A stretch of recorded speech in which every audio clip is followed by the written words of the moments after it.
Irmãos, queridas irmãs, então esse vídeo número 274, questão de número 17, a Gênese, capítulo 7, estado primitivo do globo.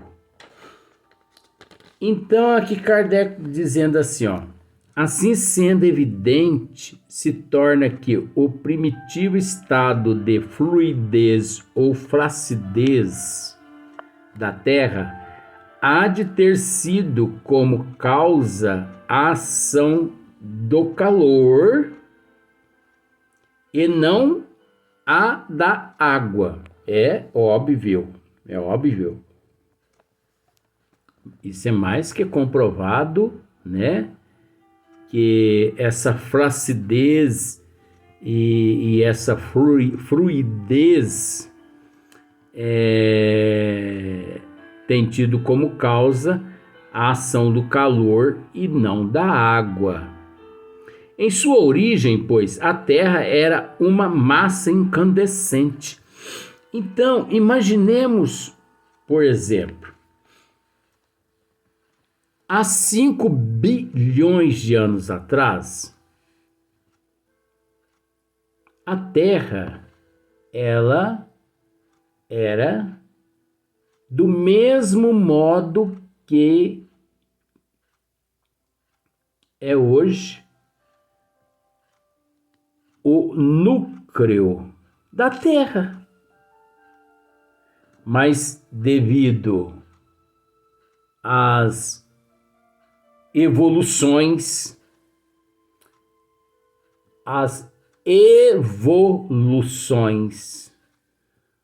os cataclismas, devido aos períodos geológicos, é óbvio que durante esses 5 bilhões de anos, essa crosta, ela foi,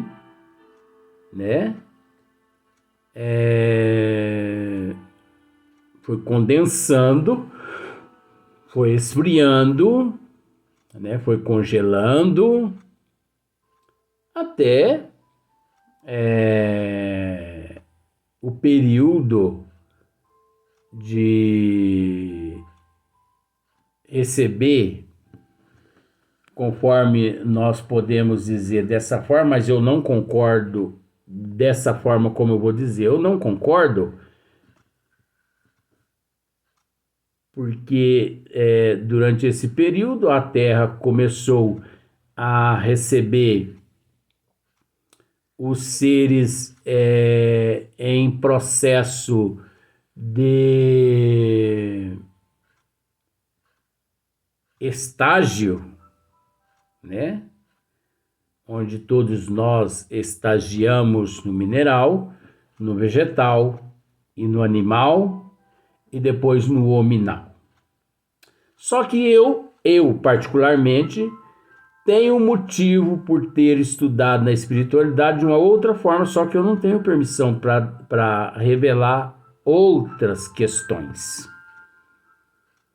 Porque, na verdade, não foi exclusivamente dessa forma que aconteceu. Luiz, mas aí você está entrando em contradição ao que a doutrina dos espíritos está dizendo. Nós temos que entender uma coisa, gente. Nós temos que estudar a doutrina dos espíritos tendo em mente. É aí que as pessoas se equivocam, porque as pessoas não raciocinam. Nós temos que estudar a doutrina dos espíritos tendo em mente que os bons espíritos não a transmitiram-nos na íntegra. Conseguiu entender agora? Os bons espíritos não transmitiram a doutrina dos espíritos. Os bons espíritos não transmitiram os desígnios de Deus na íntegra, absolutamente na íntegra. Isso equivale a dizer que muitas coisas ainda estão para serem reveladas na doutrina dos Espíritos. Por isso nós precisamos tomar bastante cuidado, porque a doutrina dos Espíritos, ela não afirma nada. Você já parou para observar? A doutrina dos Espíritos não afirma nada. Só afirma aqueles que são charlatões, mistificadores, que não têm conhecimento da doutrina dos Espíritos e que por esse motivo se vangloriam. Eu jamais me meto, perdão do termo, a besta de afirmar. Então nós precisamos tomar bastante cuidado com relação a estas questões. Então, vejamos. Em sua origem, pois, a Terra era uma massa incandescente. É óbvio. Quantas evoluções, quantos cataclismas, quantos períodos geológicos. Agora nós precisamos entender que durante todos os períodos geológicos pelos quais passou a Terra, os arquitetos siderais estiveram, vou usar esse termo, 24 horas ali, mantendo todos os períodos geológicos. Em momento algum, os arquitetos siderais abandonaram seus postos de responsabilidade. Ninguém mais defende arquitetos siderais quanto eu, porque eu conheço o trabalho desses seres. Esses seres não dormem. Eles não dormem. Não são deuses. Não são ministros de Deus. Mas também não são qualquer seres. São seres de confiança do Mestre. Como, por exemplo, o engenheiro chega e coloca nas mãos de um arquiteto, um construtor, a planta de um prédio de 50 andares. E esse engenheiro, vamos pensar assim, viaja para o exterior.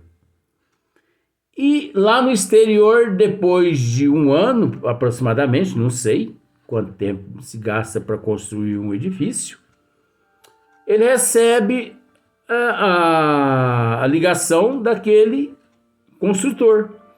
O senhor pode voltar ao Brasil porque o edifício já está pronto. É como se fosse assim, gente.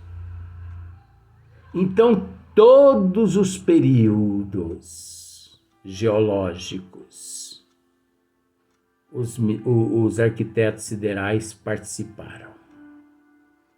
Nada ocorreu sem que eles não interferissem para o bem do planeta e da humanidade e dos seres que posteriormente viriam a habitar. Só que esse posteriormente é aí que mora o segredo. É aí que mora o segredo.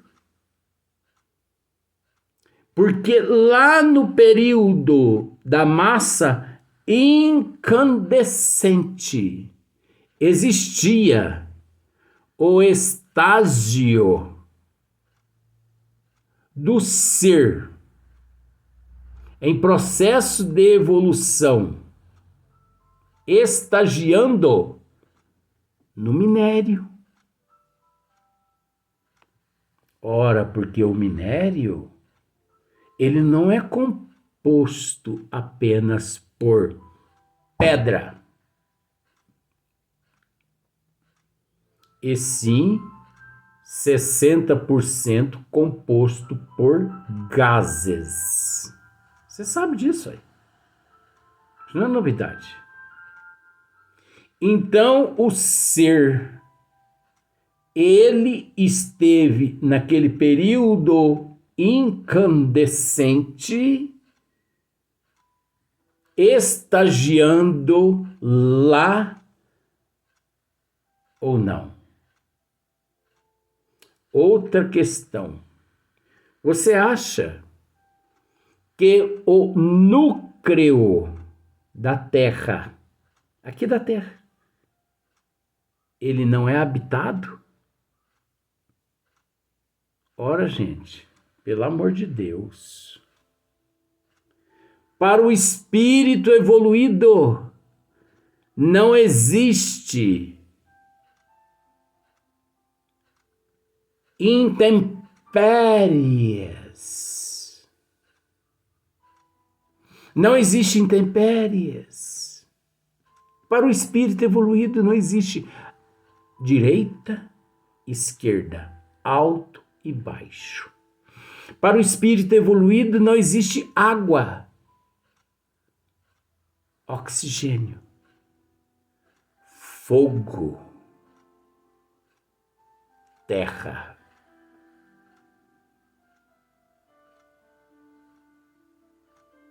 Porque se estas matérias fossem obstáculos aos espíritos evoluídos, denotaria aí que não seriam eles evoluídos. Então você acha que o núcleo da Terra não é habitado, gente? Fica a interrogação, porque eu tenho certeza do que eu estou dizendo. Eu tenho certeza. Você acha que o Sol não é habitado, gente? Interrogação. Porque eu tenho certeza do que eu estou dizendo. Você acha que o Sol é obstáculo a espíritos evoluídos? Ora, gente, quantos milhões de seres têm vindo das Pleiades, que são estrelas, sóis, e têm reencarnado aqui na Terra? Estão aqui na Terra reencarnados. Eu conheço centenas de seres que vieram das Pleiades.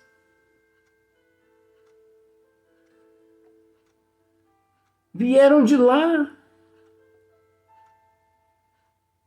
evoluídos. Não existe obstáculos em questão de matérias diferenciadas ou metamorfoseadas aos espíritos evoluídos. Matérias são obstáculos, determinadas matérias são obstáculos a espíritos inferiores como nós, primeiro como eu. Por exemplo, o que significa isso? essa cômoda aqui é um obstáculo à minha mão. Mas não é obstáculo a um espírito evoluído. Ah, mas aí não é o teu físico que está batendo? Sim, mas existem espíritos tão evoluídos que residem em corpos tão diáfanos que o próprio corpo físico não vê obstáculos. Eu te faço a seguinte pergunta. 99, isso não é nem pergunta. 99% dos espíritos, eles adentram a tua casa através de onde? 99% eles adentram a tua casa através da tua mente, dos teus pensamentos. Porque o pensamento é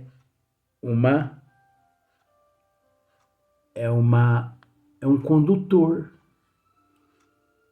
Às vezes as pessoas ai, meu Deus do céu, esconde o menino Jesus embaixo da lareira.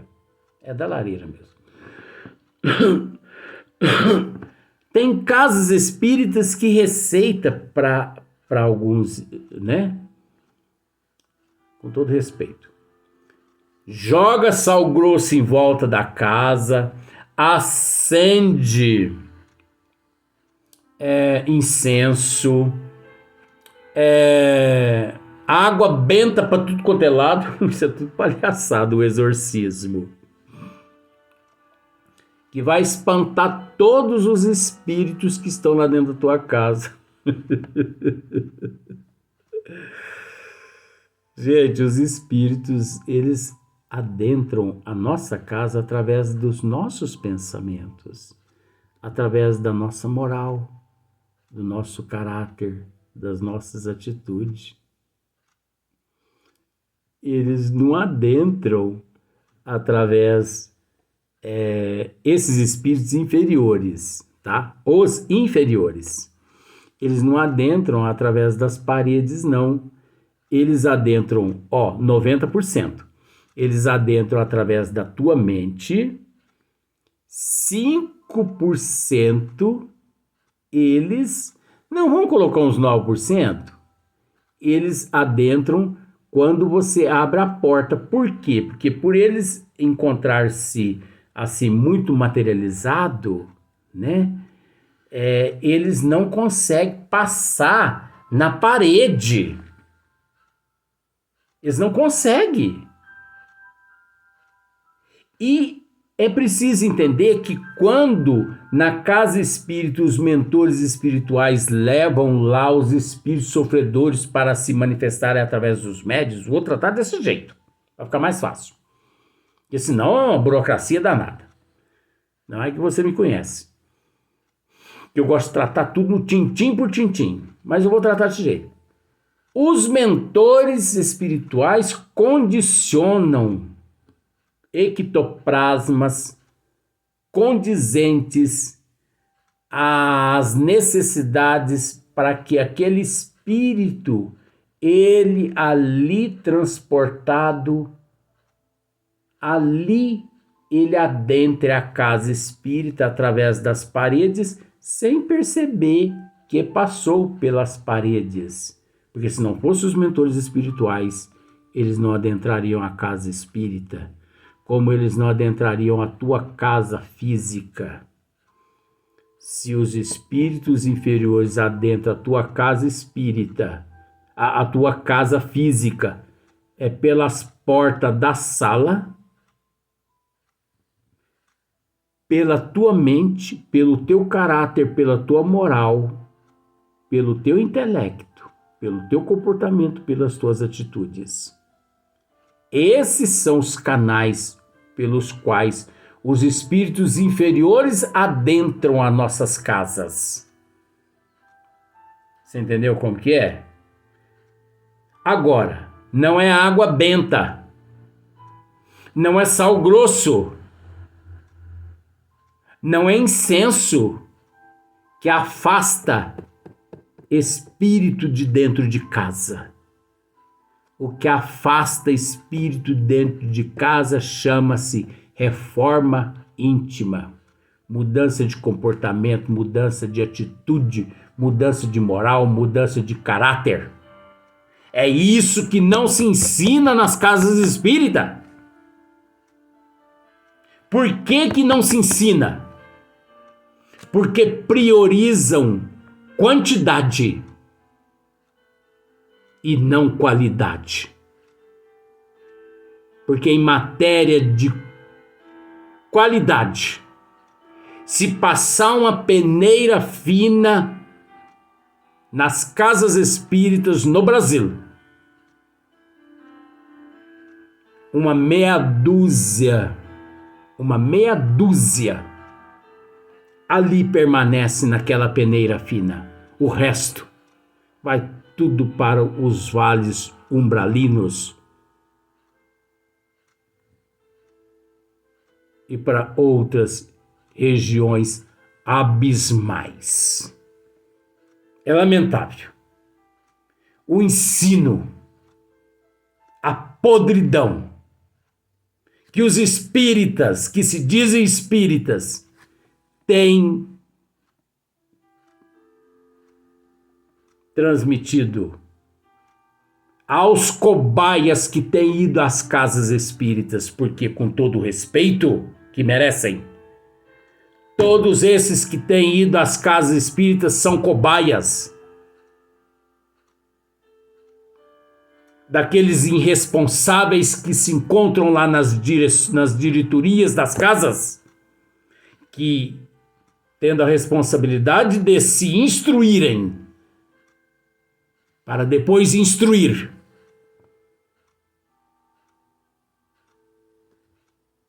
não agem dessa forma. Mas não devemos nos esquecer que todos nós temos o direito de plantar.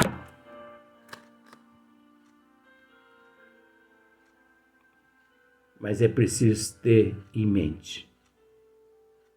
E da mesma forma como temos o direito de plantar, temos também a responsabilidade de colher.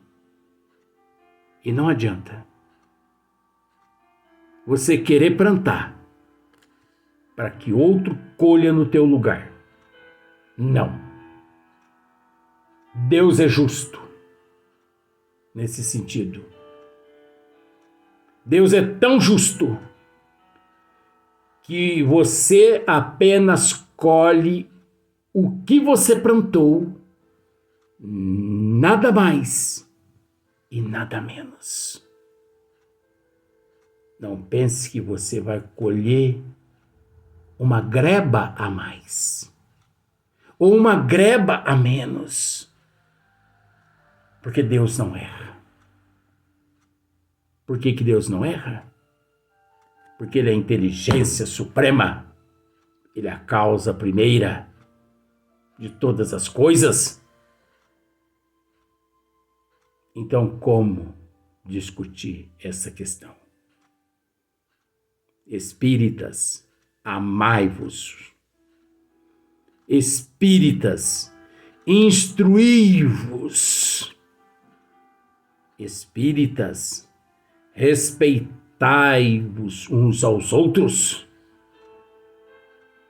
Espíritas, amai-vos. Espíritas, instruí-vos. E será que os espíritas têm se instruído? Têm amado? Têm respeitado? Porque a partir do momento que você não respeita nem a si próprios, você não respeita os cobaias que procuram a tua casa. Ah, mas fulano, cicrano, bertano são ótimos. Não confunda bondade com responsabilidade, com seriedade. Quando retornei à pátria espiritual, recebi na testa um carimbo de inacabado. João Marques de Souza, meu amigo, o que significa esse carimbo na minha testa de inacabado? Isso significa que você, irmão Marcílio, não cumpriu tudo o que tinha que cumprir, mas não se preocupe. Me preocupo sim. Porque eu tive com o Evangelho de Nosso Senhor Jesus Cristo na mão. Ou melhor, em mãos. E se eu não cumpri, porque fui irresponsável. E se eu tiver a oportunidade,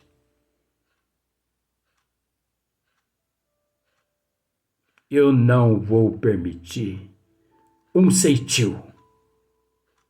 Doia quem doer. Irmão Marcílio. Irmão no bom sentido. Amigo Marcílio Colombaroli. Até a próxima oportunidade.